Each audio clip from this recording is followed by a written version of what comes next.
Hi guys, it's Craig here. I finally have a taste test of the St. Peter's Ruby Red Ale that I brewed on YouTube a few weeks ago, or actually probably closer to a month ago. I bottled it, and it's been in bottles for exactly 4 weeks. Okay, now, I told you guys I would review this for you after doing that brew. I've chilled this down. This is a 1 liter bottle, so I got my work cut out for me for the next hour or so. It's a pop top or a flip top, easy cap, whatever you want to call it, bottle. And I have a appropriate St. Peter's glass to pour it into. It won't fit the whole beer, but you know, we'll do it in parts. So this was, if you watched the video, it was a 2 cans of malt extract, the yeast, of course, and the little hop package, which was hop oil and maltodextrin, I believe.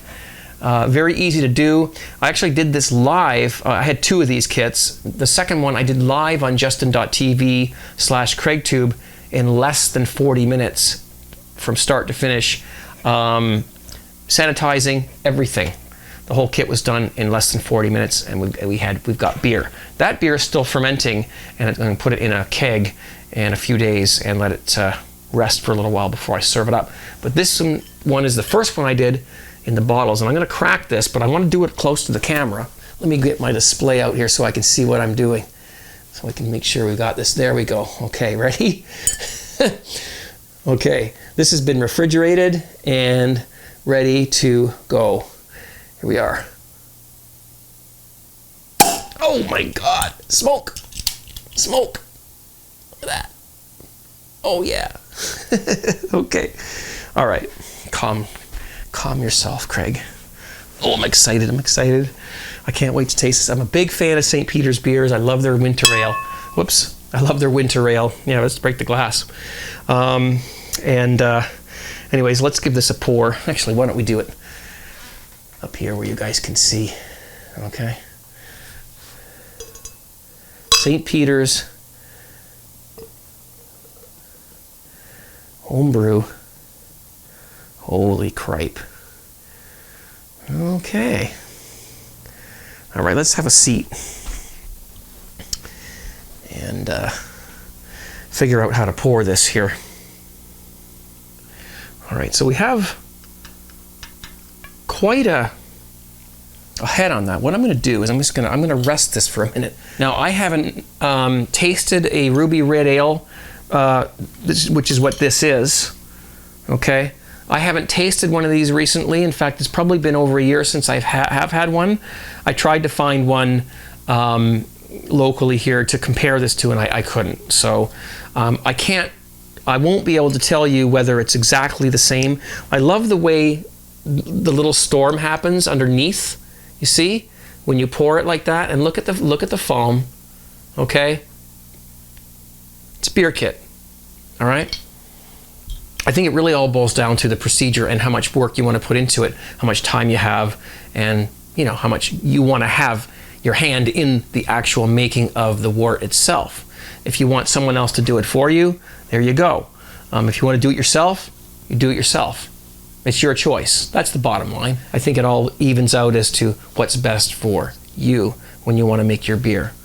Okay? So I've said all this before, but I just want to make sure that any new people who have come to the channel watching this for the first time know my opinion on the whole thing, that I don't want to have a debate between the 2 or 3 or 4 ways of making beer, that I think it's basically just what's best for you and what you like to do yourself, and that's your business. Here we go. It's a St. Peter's Ruby Red Ale beer kit. That's all it was. Okay? I'm going to give you my honest opinion on this because to me it looks amazing.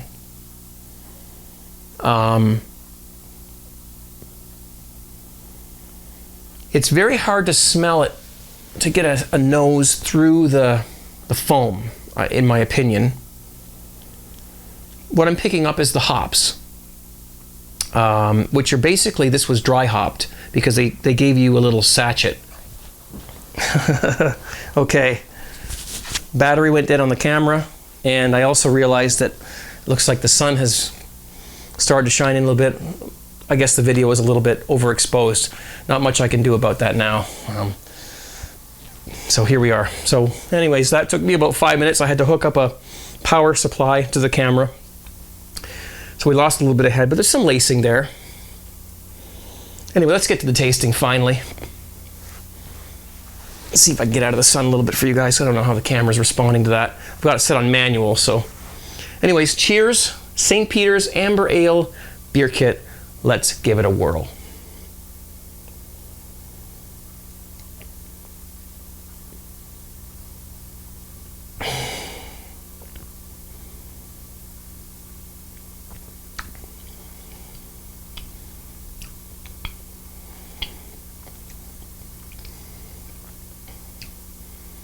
Wow.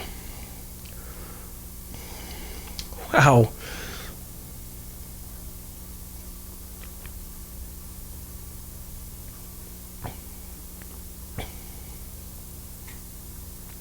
Oh my gosh. Oh.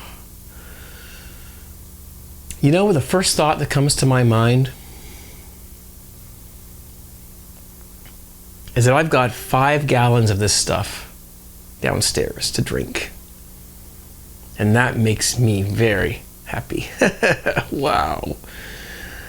Oh my goodness, it's so good. The hops are there, the bittering hops are there, but the top end, the aroma hops are also there.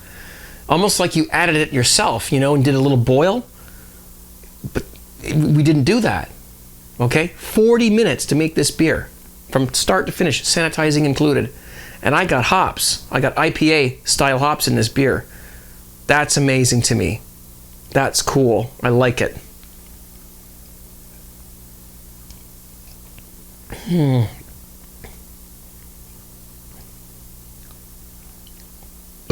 The carbonation is amazing. I actually used Cooper's carbonation drops. I used 3 Cooper's carbonation drops in this 1 liter bottle, beer bottle. So, and it's perfect. Absolutely perfect carbonation. So there's a good one for you if you want to do that. If you care about lacing, there it is. Can't ignore it because it's right there in front of your eyes. It has a sort of, well, let me take another little swig.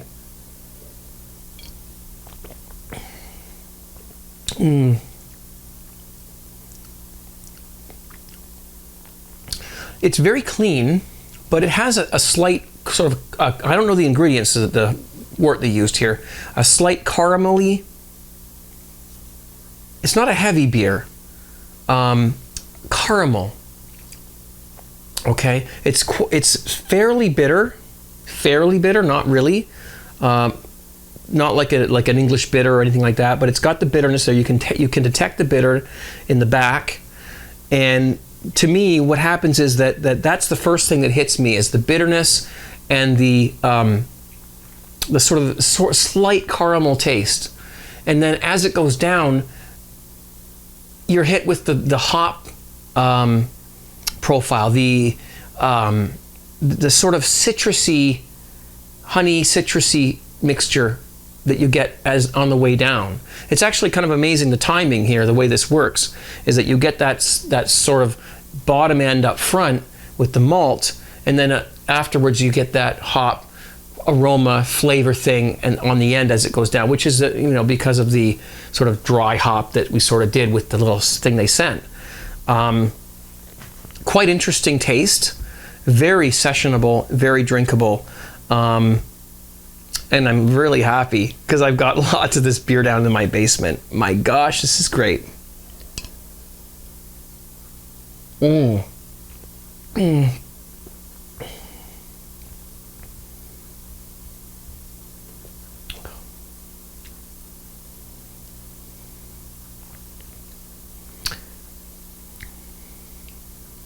Very pleasant balance between the malt and the hops. Very round, very well rounded.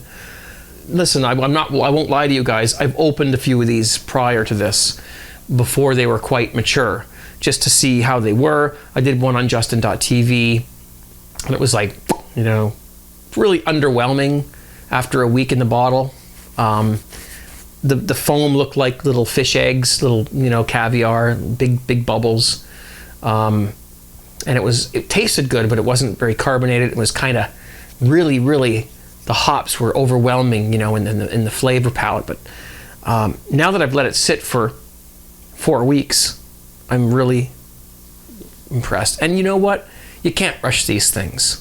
I know it's hard when you're making your beer to wait, but trust me, the longer you wait, the happier you will be with your beer.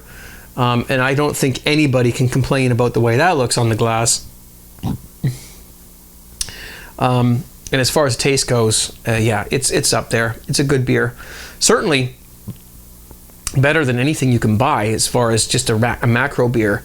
And that's an understatement. I mean, you talk about your Buds and your Millers and your Coors and your you know, your old Milwaukees and all that kind of stuff. Much better. Much better. And you will agree with me if you do these kits. As far as micro beers go and imports, yeah, well, you know, you got some competition there. Let's face it. I'm not a brewery. You know, I have a basement, you know. I'm just a guy. But as far as homebrew goes, this is top notch. It's good stuff. So, anyways, thank you to those who sent these to me, these kits. St. Peter's Ruby Red Ale. If you can find these in your area, give them a try. I don't think you'll be disappointed. Easy on the temperatures when you're brewing. Don't get them too high. Don't get them too low. 70 degrees Fahrenheit for these kits. Okay? 72 maybe. Pitch at 72. Let it go down. Just keep them, don't let them get all high at 76, 78 degrees. Then you're going to get weird flavors and stuff. You might not be as happy with it. Sanitize all your equipment thoroughly with a good sanitizer. There's no reason why you can't make a good beer out of these beer kits, because there's really nothing wrong with them. They are good. They make good beer. And I don't see how anyone could possibly disagree with me on that one.